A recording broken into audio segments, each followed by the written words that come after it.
Alors, bienvenue dans cette nouvelle vidéo dans laquelle je vous propose de mettre notre projet sur Git. On a vu, je vous mettrai le lien en description, comment on pouvait installer VS Studio Code et évidemment Git for Windows. Donc je vous mettrai le lien vers la vidéo en description. Donc si vous n'avez pas Git, il va falloir l'installer. Et si vous l'avez, en gros, on va se retrouver ici donc dans 3W dans notre projet. Vous pouvez faire un clic droit,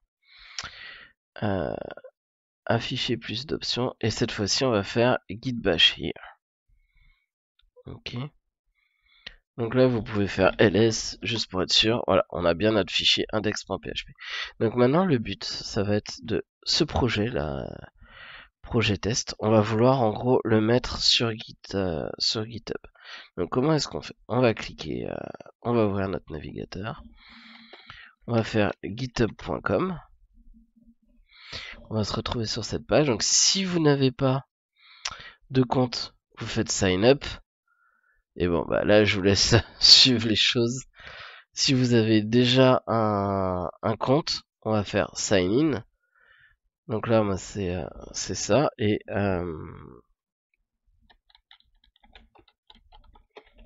je crois que je ne me souviens plus de mon mot de passe.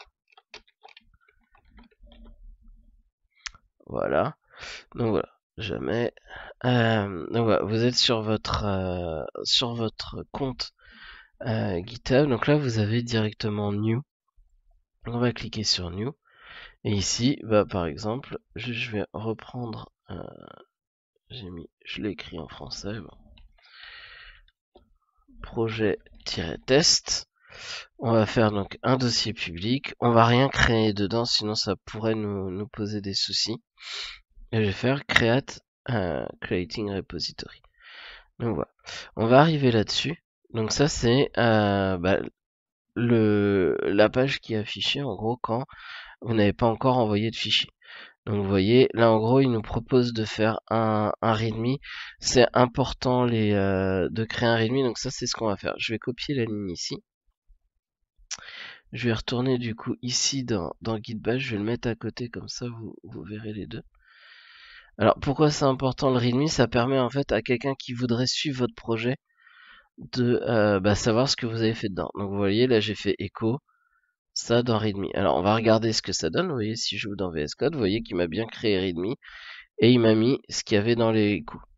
Donc en fait, si on reprend la ligne, c'est en gros affiche ça dans readme.md. Et évidemment, si readme.md n'existe pas, il va l'ajouter. S'il existe déjà, le fait de mettre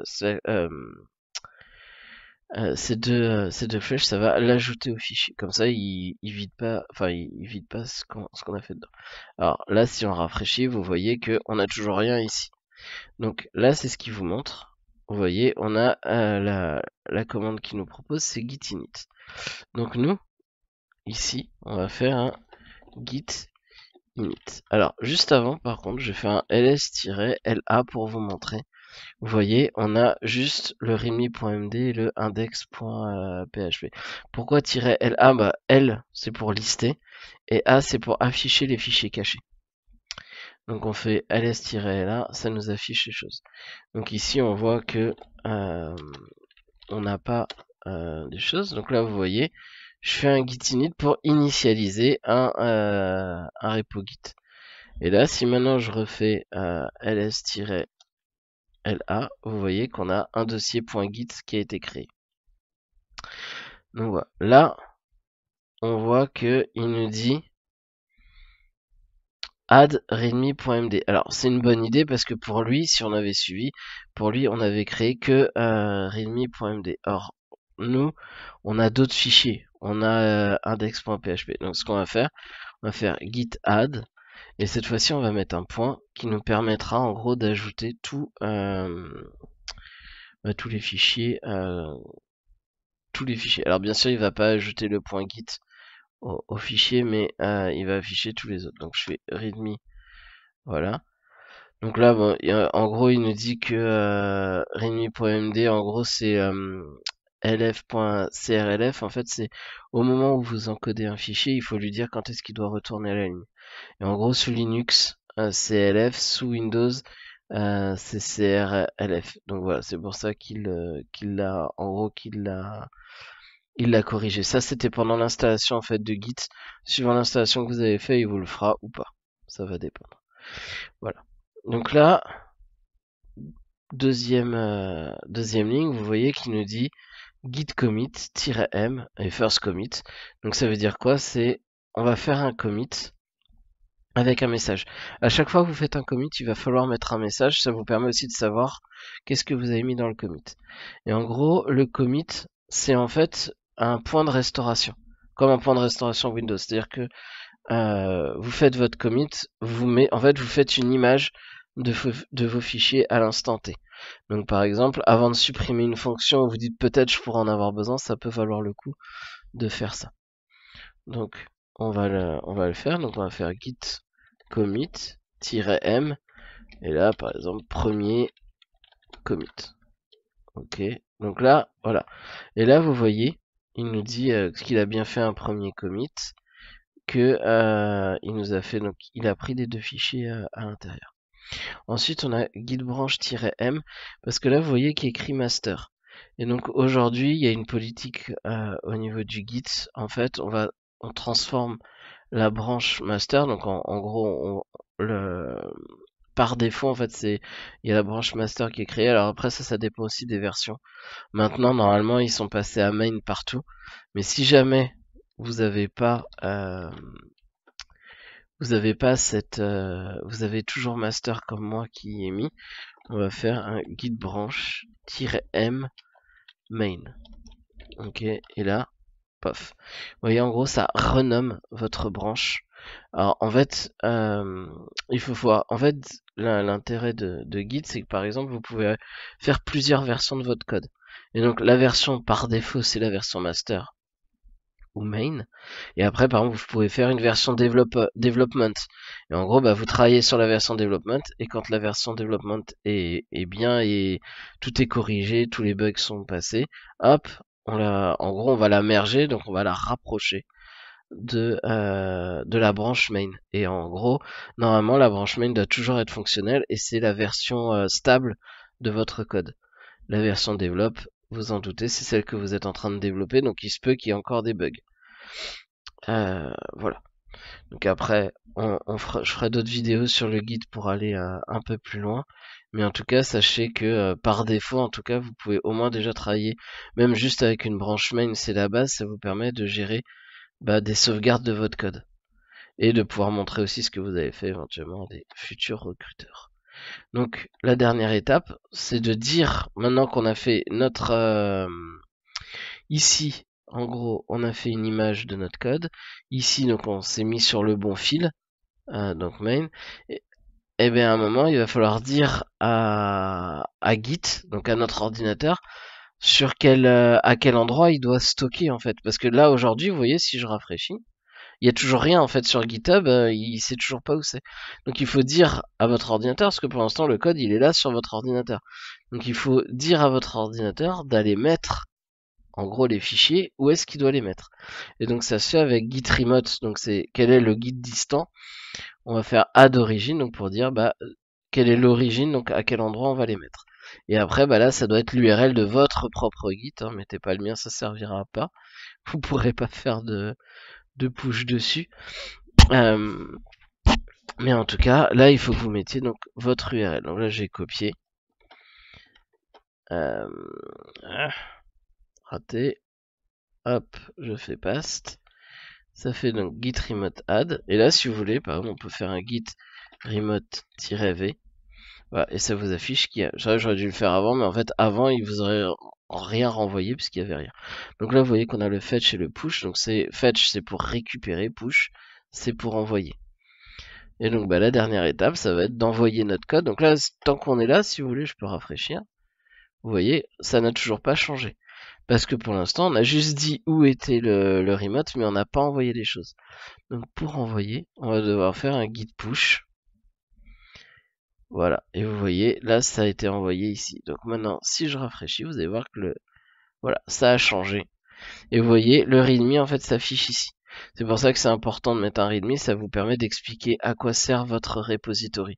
Éventuellement les technologies que vous utilisez, éventuellement la façon, qu'est-ce qu'il faut faire par exemple si on veut participer au projet, si on veut le tester en local, ce genre de choses. Donc voilà comment vous pouvez pusher, mettre votre code. Donc dernière étape, admettons par exemple que je veuille modifier, donc par exemple ici je vais mettre ceci est un projet de test pour essayer les fonctionnalités de Git. Là donc j'enregistre. La bonne pratique ici, c'est de faire un git statut qui nous permet, vous voyez, de voir le statut. Donc là, vous voyez, il vous fait git add, le nom des fichiers que vous voulez ajouter, ou un git restore pour supprimer les changements. Donc c'est pour ça que je disais que ça faisait une sorte de, comment on va dire ça, de sauvegarde. Et par exemple, vous pouvez faire git history normalement. Ah, c'était pas ça. Alors, on va regarder, help. C'était... Ah oui, c'est git log. Voilà, et là ça va vous afficher la liste de vos commits. Alors évidemment on est sur premier commit. Donc ici si je vais clear, si je fais un git statut, donc on voit bien qu'il a vu que mon fichier readme avait été modifié. Donc si je fais un git add, voilà, readme, hop. Donc là on voit qu'il me le prend en compte. Si je refais un git statut cette fois-ci, vous voyez qu'il a bien été, on vous met les changements à committer. Donc c'est-à-dire quand on va faire un commit, qu'est-ce qui va être pris en compte. Et donc si on veut, on peut ne plus prendre en compte ce fichier avec git restore. Donc là, moi ce qui m'intéresse c'est de faire ce commit. Donc hop, et là par exemple on va mettre modif read me.md. Oui, readme. Hop. Donc là on peut faire notre petit git log. Donc là vous voyez, on a bien tous nos logs qui apparaissent. Alors bien sûr, ça c'est le dernier. Voilà. Et donc ça, il nous met CLN. Donc vous voyez, pour chaque commit, il y a une version. Donc vous pouvez très bien revenir, par exemple, en choisissant tel ou tel numéro de commit, en gros. Et donc là, par contre, vous voyez, si je reviens ici, bah, ça n'a pas été modifié. Évidemment, c'est ce que je vous disais tout à l'heure, il va falloir faire un git push. Donc là, on peut faire simplement un git push et vous voyez, ça envoie. Rappelez-vous tout à l'heure, si je remonte dans les commandes que j'ai tapées, rappelez-vous, j'avais fait git push-u origin main. Ça, c'est la première fois en fait que vous faites un commit que c'est obligatoire. Sinon, le reste du temps, vous pouvez juste faire un git push et ça va marcher. Voilà, d'ailleurs, c'est ce que j'ai fait, git push. Ok. Si là je rafraîchis, voilà, on voit ici, on a le nom du commit, du dernier commit, vous avez l'heure. Et vous avez ici que, on retrouve ici les choses. Donc c'est plutôt intéressant et c'est pour ça que le readme est bien à mettre sur son projet. Voilà, bon c'est du markdown. Si je vous laisse regarder comment ça marche, c'est assez facile. Ça ressemble beaucoup à HTML, sauf qu'au lieu de mettre des balises, en fait en gros on va mettre des petits marqueurs dans le texte. Par exemple là, vous voyez ici projet-test. Si par exemple je fais un petit clic droit inspecter. Voilà, vous voyez qu'il nous a fait un H1. D'accord. Donc, comment est-ce qu'il a fait le H1? Si on revient sur le code, en fait, si vous mettez ici juste un dièse, ça vous fait un H1. Si par exemple vous mettez 2 dièses, par exemple description, on va voir ce que ça donne. Donc on va recommencer les choses. Donc là, par exemple, ce qu'on peut faire, c'est git add. Alors, on va déjà faire un git statut juste pour être bien sûr. On voit qu'il a bien pris. Voilà, on fait git add point. Là, vous pouvez mettre et qui va permettre en fait de faire les différentes étapes en une seule commande. Git commit ajout titre niveau 2 et git push pour envoyer les choses. Hop. Donc là, vous voyez qu'il m'a fait les différentes étapes. Si maintenant ici, je rafraîchis, vous voyez qu'on a un projet, description qui est écrit en plus petit. Et là, si je fais un clic droit, ça m'a bien fait un H2. Ouais, c'est comme ça. Hein. Enfin, voilà, il y a plein de choses possibles avec Git et surtout avec le Markdown. Après ça, je vous laisserai regarder. Puis dites-moi si vous voulez que je fasse une vidéo sur le Markdown un peu plus complète pour voir comment ça marche. On peut faire des tableaux, on peut insérer des images, des liens, ainsi de suite. Enfin, en gros, ça permet de générer du HTML, mais sans avoir à écrire H1 et des balises. On met juste des marqueurs, par exemple. Donc voilà. Là, par exemple, maintenant, si je fais un git statut, voilà, il vous dit on branch main, your branch is up to date, et qu'il n'y a rien à committer, que tout est up to date, donc tout est à jour. Donc voilà comment vous pouvez envoyer et suivre votre projet. Voilà. Alors peut-être la dernière chose qui pourrait être faisable, c'est si jamais vous voulez récupérer votre projet sur un autre ordinateur, vous faites code. Vous voyez qu'ici vous avez l'URL du Git, donc on peut le copier. Et par exemple ici, on va faire. Alors, je vais remonter d'un niveau, sinon ça va pas le faire. Hop. Donc là, si je fais un ls, on voit qu'on a projet test. Donc là, par exemple, vous pouvez faire git clone. Paste. Ah, il l'a pas enregistré. Donc, on va faire copier. Paste. Et là, alors, si jamais je fais juste ça, il va me créer un répertoire projet-test, sauf qu'il existe déjà. Donc là, par exemple, je vais mettre juste, par exemple, voilà, copie. Ok. Voilà. Donc là, en fait, vous voyez, il me fait cloning into copy. Donc en fait, il va cloner, donc récupérer les fichiers dans un dossier copy. Si là, je fais ls, voilà, maintenant on a copy qui existe. Et donc si je vais dans mon dossier copy, eh ben on se retrouve évidemment avec le readme, le index. Et là, si par exemple vous faites git remote-v, évidemment, il est déjà, en gros, il a déjà initialisé le projet Git quand vous faites un git clone. Donc voilà, c'est les deux façons de faire. Si vous récupérez un projet qui existe déjà, vous faites comme ça.